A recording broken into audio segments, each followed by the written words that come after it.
ஆளுநர் உரை, பட்ஜெட் கூட்டத்தொடர் குறித்து முதலமைச்சர் மு.க.ஸ்டாலின் அதிகாரிகளுடன் ஆலோசனை.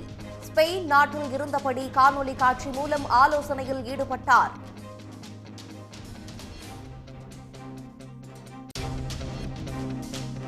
பாஜகவில் சேர தனக்கு அழுத்தம் தரப்படுவதாக டெல்லி முதலமைச்சர் அரவிந்த் கெஜ்ரிவால் பரபரப்பு குற்றச்சாட்டு.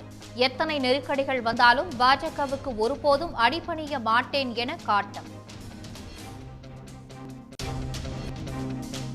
திமுக கூட்டணியில் மார்க்சிஸ்ட், மதிமுக கட்சிகள் உடனான முதற்கட்ட தொகுதி பங்கீட்டு பேச்சுவார்த்தை சுமூகம். விரைவில் தொகுதி பங்கீடு இறுதியாகும் என திமுக துணை பொதுச் செயலாளர் ஐ. பெரியசாமி உறுதி.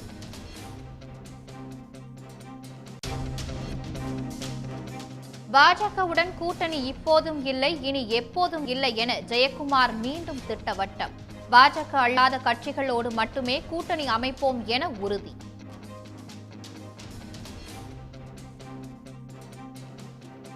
பிஜேபிக்கு பொறுத்தவரை ஃபுல் ஸ்டாப் வச்சாச்சு. அதனால பிஜேபி என்ற கூட்டணி என்ற பேச்சுக்கு இப்போதும் இல்லை, எப்போதும் இல்லை. இதுதான் கட்சியின் நிலைப்பாடு. பாஜக மாநில தலைவர் அண்ணாமலை உள்ளிட்ட 10 பேரின் மீது வழக்கு பதிவு. நடைபயணம் மேற்கொண்ட போது தடையை மீறி ஊர்வலம் சென்றதாக ஆம்பூர் போலீசார் நடவடிக்கை.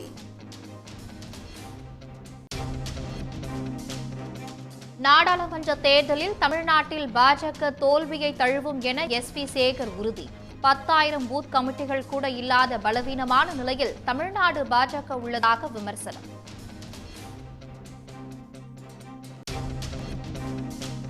கட்சி தொடங்கிய பின் 2வது முறையாக ரசிகர்களை சந்தித்தார் நடிகர் விஜய். புதுச்சேரி படப்பிடிப்பு தளத்தில் பேருந்தின் மீது ஏறி ரசிகர்களுக்கு கையசைத்தார்.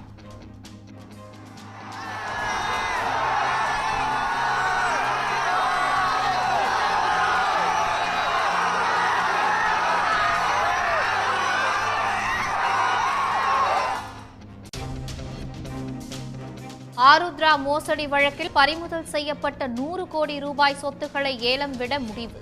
மோசடியில் ஈடுபட்ட முகவர்களே புகார்தாரர்களாக இருப்பதும் விசாரணையில் கண்டுபிடிப்பு.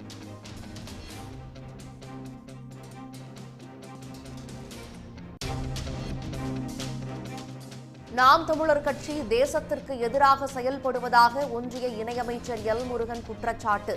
என்ஐஏ சோதனையை தொடர்ந்து கைது நடவடிக்கை இருக்கும் என்றும் சூசகம்.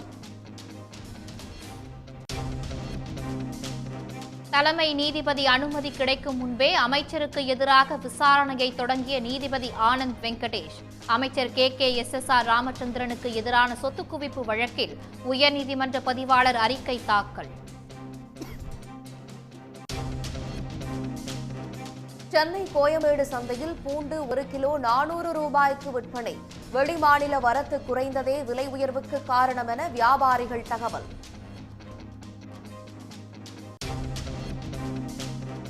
ஸ்ரீவில்லிபுத்தூர் ஆண்டாள் கோயிலில் சிலைகள், கொடிமரங்கள் திருட்டு. கோயில் நிர்வாக அதிகாரி சிலை கடத்தல் தடுப்பு பிரிவில் பரபரப்பு புகார்.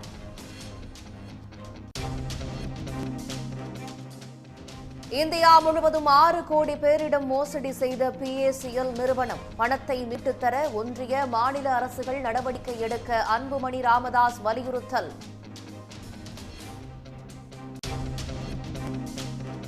எல்லை தாண்டி மீன் பிடித்ததாக ராமேஸ்வரம் மீனவர்கள் 23 பேர் சிறைப்பிடிப்பு. இலங்கை கடற்படையின் தொடர் அத்துமீறலால் தமிழ்நாடு மீனவர்கள் அதிர்ச்சி.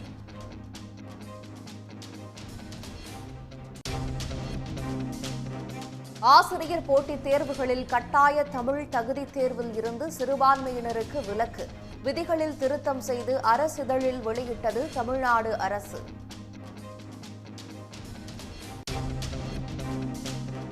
தூத்துக்குடி புதிய துறைமுகத்தில் கயிறு கட்டி வலை இழுக்கும் கரைவலை மீன்பிடி தீவிரம். கடினத்தை மறைக்க ஏலேலோ பாடும் மீனவர்கள். கூப்பிடுங்க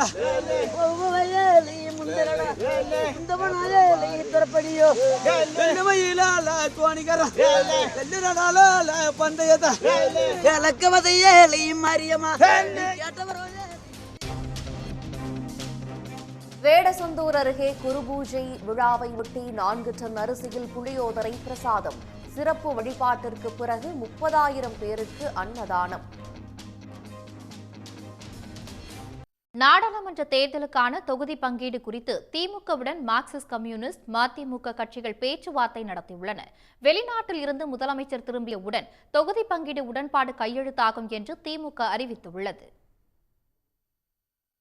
நாடாளுமன்ற தேர்தல் தொடர்பாக திமுக பொருளாளர் டி.ஆர். பாலு தலைமையிலான தொகுதி பங்கீட்டு பேச்சுவார்த்தை குழுவுடன் மார்க்சிஸ்ட் கம்யூனிஸ்ட் மற்றும் மதிமுக கட்சியினர் பேச்சுவார்த்தை மேற்கொண்டனர். முதலில் பி. சம்பத், பே. சண்முகம், கனகராஜ், என். குணசேகரன் கொண்ட மார்க்சிஸ்ட் கம்யூனிஸ்ட் கட்சியின் பேச்சுவார்த்தை குழு திமுக குழுவை சந்தித்து பேசியது. பின்னர் செய்தியாளர்களிடம் பேசிய மார்க்சிஸ்ட் கம்யூனிஸ்ட் கட்சியின் தொகுதி பங்கீட்டு குழு தலைவரும் மத்திய குழு உறுப்பினருமான பி. சம்பத், பேச்சுவார்த்தை சுமூகமாக இருந்ததாகவும் தங்களது கோரிக்கையை திமுகவிடம் தெரிவித்திருப்பதாக கூறினார். பேச்சுவார்த்தை ரொம்ப சுமூகமாக இருந்தது. இருதரப்பினருமே மனந்திறந்து எங்களுடைய கருத்துக்களை பரிமாறிக்கிட்டோம். ஒவ்வொரு கட்சியுமே கூடுதலான இடங்களில் போட்டியிடுவதற்கு விருப்பம் இருக்கும். நாங்களும் கடந்த தடவை விட கூடுதலான இடங்களில் போட்டியிடணுங்கிற எங்களுடைய கோரிக்கையும் முன் வச்சோம். மதிமுகவைச் சேர்ந்த ஆடிட்டர் அர்ஜுன் ராஜ், செந்தில் அதிபன், அந்திரிதாஸ், சேஷன் உள்ளிட்டோர் டி.ஆர். பாலு தலைமையிலான திமுக குழுவை சந்தித்து பேசினர்.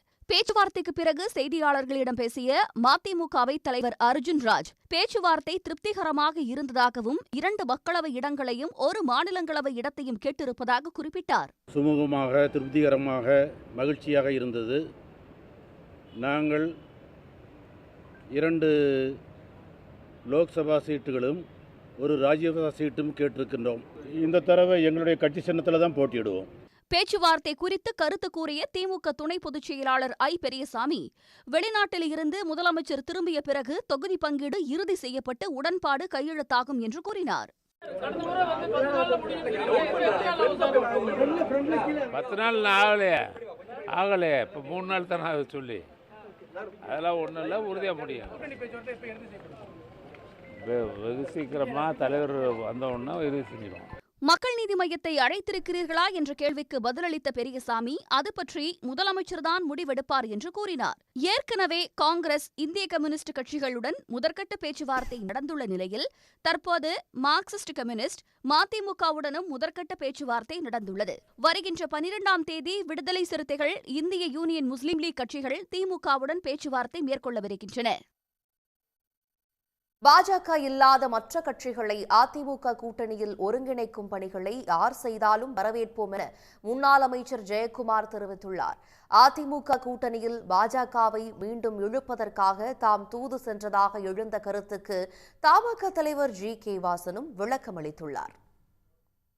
அதிமுக தேர்தல் அறிக்கை தயாரிப்பு குழு கூட்டம் நத்தம் விஸ்வநாதன் தலைமையில் சென்னை ராயப்பேட்டையில் உள்ள அக்கட்சியின் தலைமை அலுவலகத்தில் நடைபெற்றது. பின்னர் செய்தியாளர்களிடம் பேசிய அக்குழுவினர், அதிமுக தேர்தல் அறிக்கை தயாரிப்பு குழு தமிழ்நாடு முழுவதும் வரும் 10ஆம் தேதி வரை 9 மண்டலங்களுக்கு சுற்றுப்பயணம் செய்து பல்வேறு தரப்பு மக்களையும் சந்திக்க உள்ளதாக கூறினர்.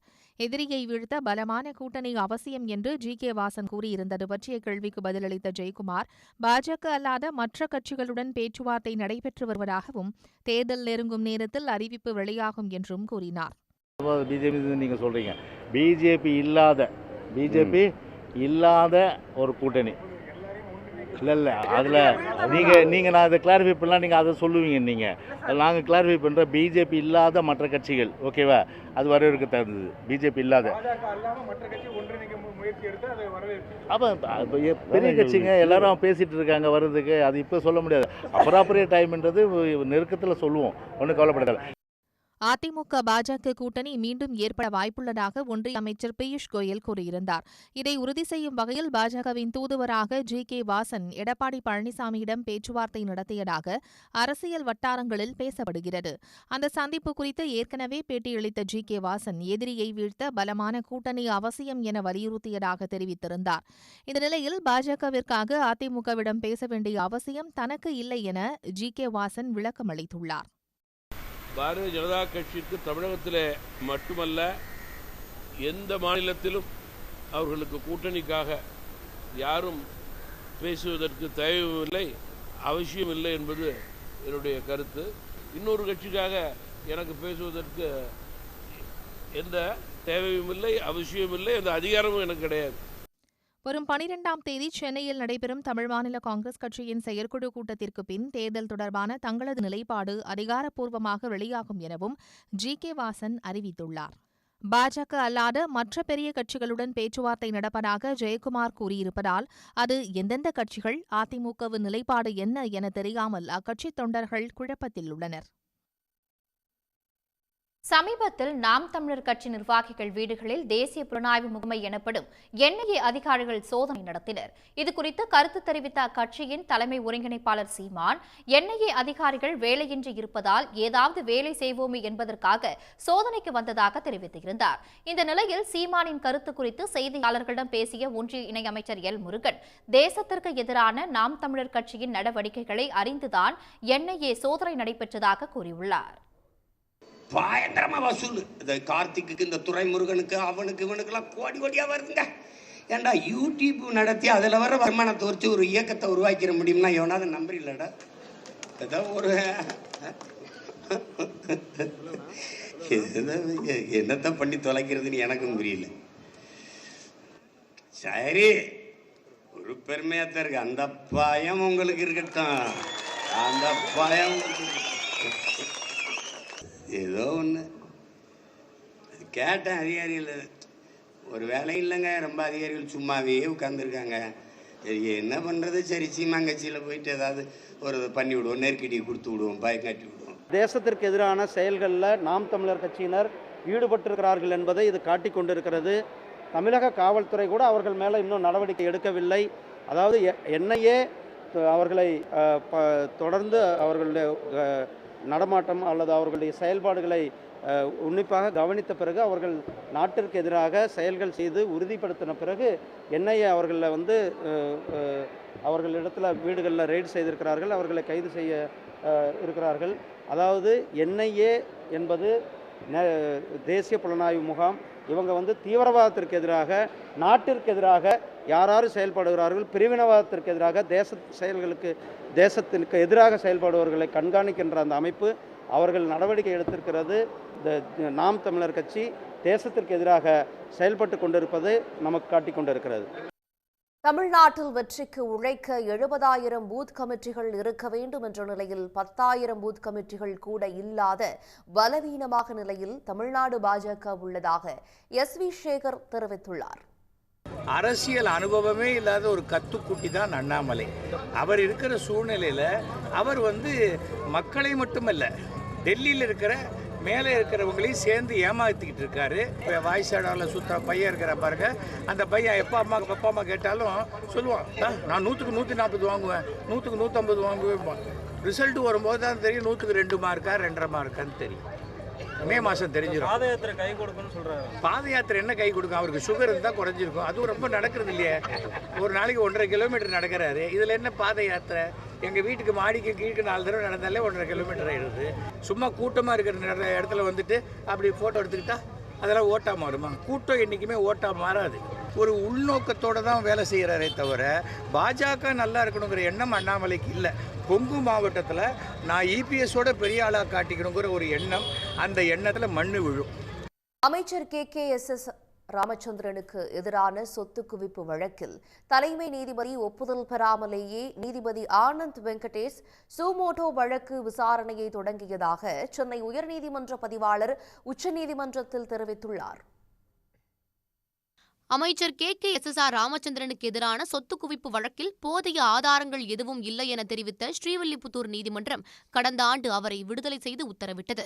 இந்த விவகாரத்தில் லஞ்ச ஒழிப்புத்துறை மேல்முறையீடு செய்யவில்லை என கூறி நீதிபதி ஆனந்த் வெங்கடேஷ் தாமாக முன்வந்து வழக்கை விசாரித்து வருகிறார். தன் மீதான வழக்கை தாமாக முன்வந்து விசாரிப்பதற்கு தடை கோரி அமைச்சர் KKSS ராமச்சந்திரன் தொடர்ந்த வழக்கின் விசாரணை உச்சநீதிமன்ற நீதிபதிகள் H. ராய், PK மிஸ்ரா அமர்வில் நடைபெற்று வருகிறது. அமைச்சர் தொடர்புடைய வழக்கை சென்னை உயர்நீதிமன்ற தலைமை நீதிபதியின் ஒப்புதல் பெற்றுதான் தனி நீதிபதி தாமாக முன்வந்து விசாரித்து வருகிறாரா அல்லது தன்னிச்சையாக விசாரிக்கிறாரா என்பது குறித்து பிப்ரவரி 5ஆம் தேதிக்குள் அறிக்கை தாக்கல் செய்ய சென்னை உயர்நீதிமன்ற பதிவாளருக்கு உச்சநீதிமன்றம் உத்தரவிட்டிருந்தது. இதன்படி உயர்நீதிமன்ற பதிவாளர் ஜோதிராமன் உச்சநீதிமன்றத்தில் தாக்கல் செய்துள்ள பிரமாண பத்திரத்தில் அமைச்சர் KKSS ராமச்சந்திரன் மீதான சொத்து குவிப்பு வழக்கை சூமோட்டோ வழக்காக விசாரிக்க முன்கூட்டியே உயர்நீதிமன்ற தலைமை நீதிபதியிடம் நீதிபதி ஆனந்த் வெங்கடேஷ் ஒப்புதல் பெறவில்லை என்று தெரிவித்துள்ளார். தாமாக முன்வந்து வழக்கை விசாரிப்பதாகவும் 2023 ஆகஸ்ட் 23ஆம் தேதி வழக்கை விசாரணைக்கு பட்டியலிடவும் என்று 2023 ஆகஸ்ட் 21ஆம் தேதி நீதிபதி ஆனந்த் வெங்கடேஷ் உத்தரவு பிறப்பித்ததாக பதிவாளர் கூறியுள்ளார். மக்கள் பிரதிநிதிகளுக்கு எதிரான வழக்குகளை விசாரணைக்கு பட்டியலிடும் முன்பு தலைமை நீதிபதியின் பார்வைக்கு வைக்க வேண்டும் என்ற நடைமுறையின் அடிப்படையில் தலைமை நீதிபதியின் பார்வைக்கு வைத்த பின் வழக்கை 23ஆம் தேதி விசாரணைக்கு பட்டியலிட்டதாகவும் பதிவாளர் தெரிவித்துள்ளார். அந்த கோப்பை பார்த்துவிட்டதாக தலைமை நீதிபதி குறிப்பிடும் முன்பாகவே தாமாக முன்வந்து விசாரிக்கும் அதிகாரத்தை நீதிபதி ஆனந்த் வெங்கடேஷ் பயன்படுத்திவிட்டதாகவும் பதிவாளர் கூறியுள்ளார். இதன் மூலம் உயர்நீதிமன்ற தலைமை நீதிபதியின் முன் ஒப்புதல் இன்றியே அமைச்சர் KKSSRக்கு எதிரான சொத்து குவிப்பு வழக்கை நீதிபதி ஆனந்த் வெங்கடேஷ் விசாரணைக்கு எடுத்திருப்பது உறுதியாகியுள்ளது. நீலகிரி மாவட்டம் குன்னூர் அருகே சாலை வசதி இல்லாத தங்கள் கிராம மக்களின் துயரை வெளி உலகிற்கு தெரியப்படுத்துவதற்காக கேலோ இந்தியா பாரா போட்டிகளில் பங்கேற்று வெள்ளிப் பதக்கத்தை வென்றுள்ளார் அரசு மாணவர் விடுதி காப்பாளராக பணியாற்றும் சரவணன். அது குறித்த செய்தி தொகுப்பை தற்போது பார்க்கலாம். குன்னூர் அருகே அரவங்காடு குண்டாடா கிராமத்தைச் சேர்ந்தவர் விஜயன் அஞ்சலை தம்பதியின் மகன் சரவணன். மாற்றுத்திறனாளியான இவர் தும்மனட்டியில் இயங்கும் அரசு மாணவர் விடுதியில் காப்பாளராக பணியாற்றுகிறார். கிராமத்தில் சாலை வசதி இல்லாததால் சிறு வயது முதலே விளையாட்டின் மீது ஆர்வம் கொண்ட சரவணனை சுமார் 2 கிலோமீட்டர் தொலைவுக்கு அவரது தந்தையும் சகோதரரும் முதுகில் சுமந்து சென்று பயிற்சிக்கு அழைத்துச் சென்றுள்ளனர். நான் மாசமாக இருக்கும்போது விழுந்துட்டேன். 10-15 வருஷம் ஆச்சு. நான் வீட்டோட தான் இருக்கேன். எங்கேயும் அந்த அண்ணன் போகிறதில்ல. ஆஸ்பத்திரிக்கு போனாலும் தூக்கிட்டு தான் போவாங்க. ஆஸ்பத்திரிக்கு எதுக்கு நல்லது கெட்டதுக்கு எங்கே போனாலும் தூக்கிட்டு தான் போகணும், தூக்கிட்டு தான் வரணும். எனக்கு இங்கே ரோடு வசதி இல்லாததுனால நம்ம எல்லாத்துக்கும் கஷ்டம். எப்படியும் எங்களுக்கு ரோடு கொஞ்சம் வசதி பண்ணி கொடுத்தீங்கன்னா நல்லாயிருக்கும். இங்கே வந்ததுலேருந்து ரோடு வசதி இல்லாத இருக்குதுங்க. குழந்தை குட்டிங்க எல்லாத்தையும் தூக்கிட்டு போகிறதுக்கு சிரமப்படுறோம். ஒரு ஸ்கூல் சேர்த்தணுன்னா கஷ்டப்படுறோங்க. கொஞ்சம் செலவு பண்ணி ரோடு எடுத்து கொடுத்தா ரொம்ப வசதியாக இருக்குங்க. சாமி மாதிரி உங்களை நாங்கள் கையெடுத்து கும்பிடுவோங்க. சாலை வசதி இல்லாததால் முதியவர்களும் கர்ப்பிணிகளும் மருத்துவமனைக்கு செல்ல தொட்டில் கட்டியும் முதுகில் சுமந்து செல்வதாக கூறும் சரவணன் பல ஆண்டுகளாக பல கட்சிகளிடம் சாலை வசதி வேண்டி கோரிக்கை விடுத்தும் பலனளிக்கவில்லை என்கிறார். எங்கள் ஊருக்காக தான் நான் இந்த ஸ்போர்ட்ஸை செலக்ட் பண்ணி விளையாண்டுட்ருக்கேன். ஏன்னா நான் ஒரு மாற்றுத்திறனாளி அப்படிங்கிறது தான் என்னோட இது. ஏன்னா நான் பிறந்ததுலேருந்து இப்போ வரைக்குமே எங்கள் ஊரில் என் தம்பியும் சரி எங்கள் அப்பாவும் சரி தூக்கிட்டு தான் வந்துட்டுருக்காங்க. அது எனக்கு உறுத்தலாகவே இருக்கும். ரொம்ப கஷ்டப்படுறாங்க. ஸ்கூல் பசங்கள்லாம் சாயங்காலம் ஸ்கூல் போயிட்டு வரும்போது உயிரை கையில் பிடிச்சிட்டு தான் வந்துட்டுருக்காங்க. நான் மெயினாக இந்த கேமை எடுத்தது காரணம் எங்கள் ஊருக்கு ரோடு வரணும்னு. இதை ஏதோ எல்லாரும் அதிகாரிகளும் கவனித்து எங்கள் ஊருக்கு வந்து பார்த்து நீங்கள் ரோடு அமைச்சு கொடுத்தா ரொம்ப சந்தோஷமாக இருக்கும். ஊடகங்கள் மற்றும் அரசின் கவனத்தை ஈர்ப்பதற்காகவே கடந்த டிசம்பர் மாதம் 10 முதல் 17ஆம் தேதி வரை டெல்லியில் நடைபெற்ற கேலோ இந்தியா பாரா கேம்ஸில் பாரா பவர் லிப்டிங் போட்டியில் பங்கேற்றதாக கூறும் சரவணன் தமிழ்நாடு சார்பில் 65 எடை பிரிவில் பங்கேற்று 150 கிலோ எடையை தூக்கி தேசிய அளவில் வெள்ளிப்பதக்கம் வென்றார். வீடு முழுவதும் பதக்கங்களை குவித்துள்ள சரவணன் சாலை வசதியில்லாத தங்கள் கிராமத்திற்கு தமிழ்நாடு அரசு சாலை வசதி ஏற்படுத்தி தர வேண்டும் என்று கண்ணீர் மல்க கோரிக்கை விடுத்துள்ளார். சன் செய்திகளுக்காக குன்னூர் செய்தியாளர் சிவசாமி. சென்னை கோயம்பேடு சந்தையில் பூண்டு 1 கிலோ 430 ரூபாய் வரை உயர்ந்து விற்பனையாவதால் மக்கள் சிரமத்தை எதிர்கொண்டுள்ளனர். பூண்டு அதிகம் சாகுபடி செய்யப்படும் மத்திய பிரதேசம், குஜராத் போன்ற மாநிலங்களில் இந்த ஆண்டு விளைச்சல் குறைந்துள்ளதாக கூறப்படுகிறது. தமிழ்நாட்டின் உதகையிலும் விளைச்சல் பாதிப்பு காரணமாக வரத்து குறைந்துள்ளதால் சுமார் 2 மாதங்களாக பூண்டு விலை உயர்ந்து வருகிறது. அந்த வகையில் சென்னை கோயம்பேடு சந்தையில் மொத்த விலையில் பூண்டு 1 கிலோ 300 முதல் 430 ரூபாய் வரை விற்பனை செய்யப்படுகிறது. அதுவே சில்லறை விற்பனையில் விலை மேலும் உயர்வை கண்டுள்ளது. 1 கிலோ 450 ரூபாய், 300 ரூபாய், 350 ரூபாய் அங்கே மார்க்கெட்லேயே சொல்கிறாங்க. அங்கேருந்து எடுத்துன்னு வந்து நாங்கள் இங்கே போட்டு விற்கணுன்னா ஒரு மூட்டை விற்கிறதுக்கு 1 வாரம் ஆயிடுது. அதுக்குள்ளேயே இந்த வெயிலில் ரோட்டு ஓரம் கடை தான், பிளாட்ஃபாரம் கடை வச்சுருக்கோம். அதுக்குள்ளேயே இந்த வெயிலில் நாளுக்கு நாள் குறைஞ்சிக்கினே போது, போட்ட காசும் எடுக்க முடியல. நிறைய பூண்டு வாங்குவோம். மாதம் மந்த்லி 1 கிலோ கூட வாங்குவோம். இப்போ ஒரு 1/4 கிலோ தான் வாங்கலாம்னு பார்க்குறோம். ஏன்னா விலை அதிகமாக இருக்கிறதுனால. ஸோ இந்த பூண்டு விலை குறைஞ்சா சந்தோஷமாக இருக்கும். வரும் நாட்களில் பூண்டு விலை படிப்படியாக குறைய வாய்ப்புள்ளதாக மொத்த விற்பனை வியாபாரிகள் நம்பிக்கை தெரிவித்துள்ளனர். பூண்டு விலை உயர்வுக்கு காரணம் என்ன என கண்டறிந்து அரசு உரிய நடவடிக்கை எடுக்க வேண்டுமென பொதுமக்கள் வலியுறுத்துகின்றனர். அதன்படி உண்மையிலேயே உற்பத்தி குறைவா அல்லது இடைத்தரகர்களின் பதுக்கல், இஞ்சி பூண்டு விழுது தயாரிக்கும் நிறுவனங்கள் ஆகியவை விலை உயர்வின் பின்னணியில் உள்ளதா என விசாரணை நடத்த கோரிக்கை எழுந்துள்ளது. விசைப்படகுகள், நாட்டுப் படகுகளில் ஆழ்கடல் வரை சென்று மீன்பிடிக்கும் தொழிலில் மீனவர்கள் ஈடுபடுவதை நாம் அறிவோம். அதேபோல சுமார் 3 கிலோமீட்டர் தூரம் கடலுக்குள் சென்று பெருவலை விரித்து கூட்டாக கரைக்கு இழுத்து வருவது கரைவலை மீன்பிடித்தலாகும். இதுகுறித்த செய்தி தொகுப்பை பார்க்கலாம்.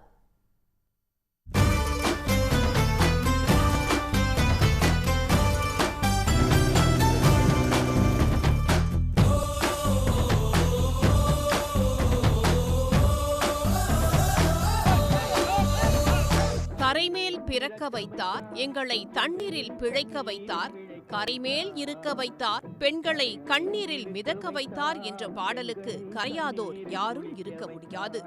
அத்தனை பாடுகளை கொண்டது மீனவர்களின் அன்றாட வாழ்வு. முத்துக்கு பெயர் போன தூத்துக்குடியில் முக்கிய தொழிலாக விளங்குவது மீன்பிடி தொழில். இதில் ஆழ்கடல் மீன்பிடிப்பு, தங்கு கடல் மீன்பிடிப்பு, கரைவலை மீன்பிடிப்பு என பல வகை உண்டு. கரைவலை மீன்பிடித்தல் என்பது 2 படகுகளில் கரையிலிருந்து சுமார் 3 கிலோமீட்டர் தூரம் சென்று வலையை சுற்றி விரிப்பார்கள். பின்பு 40 பேர் முதல் 50 பேர் கொண்ட குழுவினர் வலையின் 2 ஓரங்களையும் கரையிலிருந்து வெளியே இழுப்பார்கள். வலையில் சிக்கிய மீன்களை மீனவர்கள் தங்களுக்குள் பிரித்துக் கொள்வார்கள். கரைவலை மீன்பிடிப்பு காற்று வீசுவதற்கு ஏற்ப ஒரு சில மாதங்கள் மட்டுமே நடைபெறும். பாரம்பரிய முறையில் கரைவலை வளைக்கும். இந்த மழை வெள்ளத்துக்கு அப்புறம் தூத்துக்குடியில் இப்போ தான் முறையாக வளைக்கும். மீன் கிடைக்குமா கிடைக்காதுங்கிறது எங்களுக்கு தெரியாது. கிட்டத்தட்ட பரத்துக்கு 20 பேர் இழுப்பாங்க. இடுப்பில் நாறு கட்டி இழுப்பாங்க. 3 மணி நேரம் இழுப்படும் இந்த வலை. இப்போ வலையை போட்டு வந்திருக்கோம். நீங்கள் எடுத்துருப்பீங்க, வீடியோ பார்த்தீங்க. மீன் வருங்கிற நம்பிக்கையில் ஒரு கிட்டத்தட்ட 3 மாதத்துக்கு அப்புறம் இப்போ இழுக்கும். இந்த தொழில் வந்து கிட்டத்தட்ட ஒரு 2 மாதம் நடக்கும். 2 படவில் வலை ஏற்றி கொண்டு போய் கடலில் இலக்கி சுற்றிட்டு வந்து அவங்களுக்கு 2 பக்கம் கரவலை 2 பக்கம் ஆள் வச்சு கரவலை இழுத்து அந்த மீனை சேல்ஸ் பண்ணுவோம். அது கேரளாவுக்கு தான் அதை வந்து சேல்ஸ் பண்ணுவோம். அந்த மீனை வந்து பேச்சாளை மீன், சூட மீன், எந்த மீன் வருதா கலப்படமாக, எந்த மீன் வருதா இந்த மீன் சொல்ல முடியாது. அந்த மீனை வந்து கலப்படமாக உங்களுக்கு ஐஸ் அடித்து கேரளாவுக்கு தான் இது பண்ணுவோம். தூத்துக்குடி புதிய துறைமுகம் கடற்கரை பகுதியில் கயிறு கட்டி வலையை இழுக்கும் போது மிகவும் கடினமாக இருப்பதால் களைப்பு தெரியாமல் இருக்க ஏலேலோ வலை ஏலேலோ கரைவலை என்ற பாடலை மீனவர்கள் பாடுகிறார்கள். பொங்க வச்சா மூத்தவளால கூப்பிடுங்க.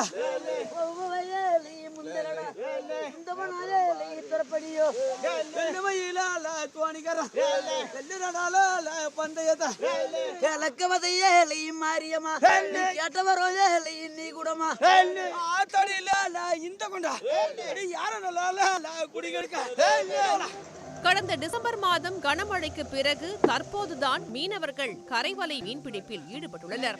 மாலை 5 மணிக்கு கடலில் செலுத்திய வலையை இரவு 11 மணிக்கு இழுத்து முடித்தனர்.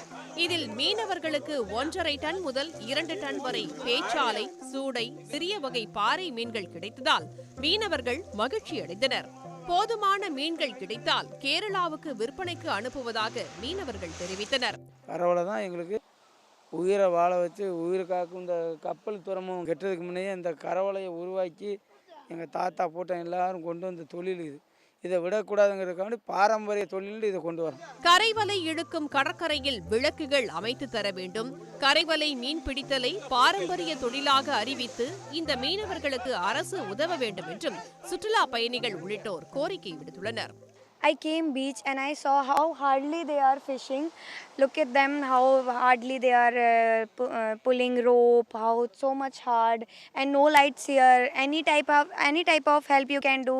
So please help them. So much no lights here. You can put lights here, and any type of help you can do. Help them. How hardly they are doing everything is here. Fisherman, it's very its job is very tough. How I can't see them to do they are how doing. காற்று வீசுவதற்கேற்ப கடல் நீரோட்டத்திற்கு ஏற்ப கரைவலை வீசி வாழ்வோடு கடினமாக போராடி வரும் கரைவலை மீன்பிடி தொழிலுக்கு அரசு போதிய வசதிகளை செய்து தர வேண்டும் என்பதே அப்பகுதியினர் கோரிக்கையாக உள்ளது. சன் செய்திகளுக்காக தூத்துக்குடியிலிருந்து செய்தியாளர் ஜெயக்குமார்.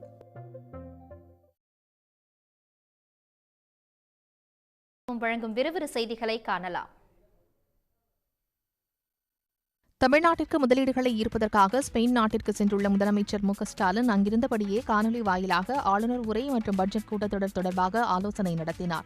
இந்த ஆலோசனையில் நிதித்துறை முதன்மை செயலாளர் த. உதயச்சந்திரன், கூடுதல் தலைமைச் செயலாளர் த. முருகானந்தம் உள்ளிட்டோர் பங்கேற்றனர். வரும் 12ஆம் தேதி சட்டப்பேரவை கூட்டத்தொடர் தொடங்கும் நிலையில் 19ஆம் தேதி பட்ஜெட் தாக்கல் செய்யப்பட உள்ளது. முன்னதாக திமுக தேர்தல் ஒருங்கிணைப்பு குழுவினருடன் ஸ்பெயினில் இருந்தபடியே காணொலி காட்சி வாயிலாக முதலமைச்சர் ஆலோசனை மேற்கொண்டார். புதுச்சேரியில் கோட் திரைப்பட படப்பிடிப்பின் போது ரசிகர்களை சந்தித்த நடிகர் விஜய் அவர்களுடன் செல்ஃபி எடுத்துக் கொண்டார். வெங்கட் பிரபு இயக்கத்தில் the greatest of all time படத்தின் படப்பிடிப்பு புதுச்சேரியில் மூடப்பட்டிருக்கும் ரோட்டர் மில்லில் நடைபெற்று வருகிறது. இதற்காக அங்கு நடிகர் விஜய் வருகை தந்த நிலையில் அவரது ரசிகர்கள் ஆலை முன்பு திரண்டனர். ஏராளமான ரசிகர்கள் திரண்ட செய்தி அறிந்த விஜய் ஆலை வளாகத்திற்குள் பேருந்து ஒன்றின் மீது ஏறி ரசிகர்களை நோக்கி கையசைத்தார். இதனால் உற்சாகமடைந்த ரசிகர்கள் தளபதி விஜய் என்று கூக்குரலிட்டு வரவேற்று மகிழ்ந்தனர்.